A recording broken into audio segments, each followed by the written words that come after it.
Hi friends, আপনারা সকলেই কেমন আছেন? আশা করছি আপনারা সকলেই ভালো আছেন। আজকে একটি নতুন ভিডিও আমি আপনাদের সঙ্গে শেয়ার করতে চলেছি। সেটা হচ্ছে বাচ্চাদের দিকে এই গরমেতে কী খাওয়াবেন এবং কী খাওয়াবেন না, এই নিয়ে একটি নতুন ভিডিও। এবার বলবো, গরমে কিন্তু সকলেই কিন্তু চিন্তায় থাকে যে কী খাবো কী খাবো না, কী খেলে আমাদের শরীরটা একটু হেলদি থাকবে এবং সুস্থ থাকবে। সেরকম বাচ্চাদের দিকে নিয়েও কিন্তু সকল বাবা মারা চিন্তায় থাকে যে বাচ্চাদের যাতে না গরমে শরীর খারাপ হয়ে যায়, সেই নিয়ে কিন্তু সকল বাবা মারা বাচ্চাদের খাওয়া দাওয়া নিয়ে কিন্তু চিন্তায় থাকে। আজকে এই খাওয়া দাওয়ার কী খেলে বাচ্চারা সুস্থ থাকবে, কী খাওয়াবো বাচ্চাদের দিকে, কী খেলে বাচ্চাদের ভালো থাকবে শরীরটা এবং কী খাওয়াবো না, সেই নিয়ে কিন্তু আজকের ভিডিও। এবার প্রথমেই বলবো, বাচ্চাদের দিকে প্রথমেই কিন্তু খেয়াল রাখতে হবে বাবা মার দিকে, বাচ্চাদের শরীরে জলের ঘাটতি যাতে না হয় সেই দিকে খেয়াল রাখতে হবে। সেটা যে কোনো প্রকারে বাচ্চাদের শরীরে জলের ঘাটতি পূরণ করতে হবে। সেটা দুধ খাইয়েও হতে পারে, স্যুপ খাইয়েও হতে পারে, ডাবের পানি খাইয়েও হতে পারে, যে কোনো প্রকারে বাচ্চাদের শরীরে কিন্তু জলের ঘাটতিটাকে পূরণ করতে হবে। এবার বলি, কী খেলে বাচ্চাদের জলের ঘাটতিটা পূরণ হবে এবং কী খেলে বাচ্চাদের জলের ঘাটতিটাও পূরণ হয়েও কিন্তু বাচ্চারা সুস্থ থাকবে, সেটা বলবো। আপনারা কিন্তু সবসময় গরম দুধ খাওয়ানোর চেষ্টা করবেন না। আমরা কিন্তু নর্মালি সময় কিন্তু গরম মানে হালকা গরম দুধটাকে কিন্তু বাচ্চাদের দিকে খাওয়াই, কিন্তু এই অতিরিক্ত গরমে কিন্তু বাচ্চাদের দিকে ঠান্ডা দুধ খাওয়াবেন, এতে কিন্তু বাচ্চাদের শরীরটা ভালো থাকবে। এবার বলবো, দুধের সঙ্গে যেই সমস্ত বেবিরা 6 মাসের ঊর্ধ্বে সেই সমস্ত বেবিদের দিকে কিন্তু দুধের সঙ্গে কিন্তু আপনারা যে সুজি খাওয়ান অনেকে, কিন্তু সুজির পরিবর্তে আমরা বলবো এই সময় সাবু, বার্লি এই সমস্ত খাওয়ালে কিন্তু বাচ্চাদের কিন্তু পেটটাও ঠান্ডা থাকে আর বাচ্চারা কিন্তু খুবই আরাম পায়। এর সঙ্গে সঙ্গে বলবো, বাচ্চাদের দিকে আপনারা এই সময় ডাবের পানি খাওয়াতে পারেন। আপনারা চাইলে এই সময় কিন্তু ভেজিটেবল স্যুপ করে দিতে পারেন বেবিদের দিকে, অথবা চিকেন স্যুপ করে দিতে পারেন। কিন্তু চিকেন স্যুপটা দিলে কিন্তু সেটা অল্প পরিমাণে দেবে, কারণ চিকেনটা কিন্তু শরীরে পেটের মধ্যে গ্যাসের সমস্যা হতে পারে বেবিদের ক্ষেত্রে। তাই বলবো এই সময় ভেজিটেবল স্যুপটা দেওয়াটাই কিন্তু খুবই বেটার হবে। এই যে সমস্তগুলি বলছি এগুলো কিন্তু 6 মাসের ঊর্ধ্বে যেই সমস্ত বেবি তাদের দিকে খাবে না। যেই সমস্ত বেবিরা 6 মাসের নিচে তার দিকে কিন্তু, যেই সমস্ত মায়েরা ব্রেস্ট ফিডিং করান তাদেরকে কিন্তু গরমের সময় অতিরিক্ত পরিমাণে ব্রেস্ট ফিডিং করাতে হবে। তারা কিন্তু অতিরিক্ত গরমে কিন্তু তাদের শরীর থেকে কিন্তু ঘাম বেরিয়ে যায়, এই কারণে জলের ঘাটতি দেখা যায়। এই কারণে এর দিকে কিন্তু বারে বারে ব্রেস্ট ফিডিং করাতে হবে, অনেকবার করে।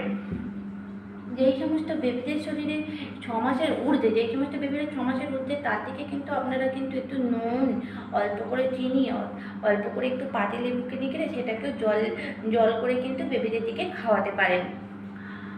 আর বলবো, যেই সমস্ত বেবিদের 6 মাসের ঊর্ধ্বে তার দিকে কিন্তু আপনারা তো অল্প করে একটু ভাত, তার সঙ্গে অল্প করে সবজি সহ একটু মাছের পাতলা ঝোল, একটু মুসুরির ডাল করে কিন্তু দিতে পারেন। এই সময় কিন্তু ডিম কিংবা চিকেনটা কিন্তু অল্প করে অ্যাভয়েড করার চেষ্টা করবেন। সপ্তাহে হয়তো একেবারেই অ্যাভয়েড করবেন না, হয়তো সপ্তাহে হয়তো 2 দিন ডিম দিলেন, 2 দিন হয়তো চিকেন দিলেন, কিন্তু মাছটা কিন্তু রোজ দিলে কিন্তু শরীরের ক্ষেত্রে কিন্তু কোনো ক্ষতি করে না, কিন্তু ডিম কিংবা চিকেনটা কিন্তু পেটের কিন্তু সমস্যার দিকে যেতে পারে।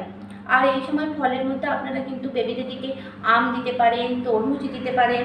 যে সমস্ত বেবিরা কিন্তু চিবিয়ে ফল খেতে পারে না তার দিকে আপনারা কিন্তু তরমুজের স্যুপ করে দিতে পারেন কিংবা আমের স্যুপ করে দিতে পারেন, এই সমস্ত স্যুপগুলি করে দিতে পারেন।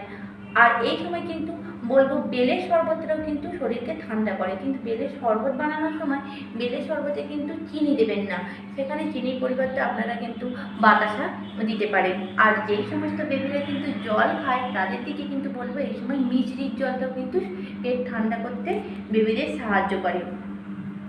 এই সময় যত পারবেন বেবিদের দিকে শরীরের যত্ন রাখতে হলে কিন্তু মানে বেবিদের পেট ঠান্ডা যেই সমস্ত খাবারগুলি করে সেই সমস্তগুলি খাবারগুলি দিতে হবে। যেই সমস্ত খাবারগুলি খেলে বেবিরা চট করে হজম করতে পারে, মানে সহজপাচ্য খাবার, এই সময় গরমে সেই সমস্ত খাবারগুলি বেবিদের দিকে দেওয়ার চেষ্টা করবেন। এই যে আমি বললাম আপনারা কিন্তু এই যে আমের যে জুস করে দিতে বললাম বেবিদের দিকে, তরমুজের জুস যে করে দিতে বলেছি, কিন্তু এইগুলো কিন্তু অল্প পরিমাণে দেবে। বেশি পরিমাণ কিন্তু আম খেলেও কিন্তু পেটের সমস্যা বেবিদের হতে পারে।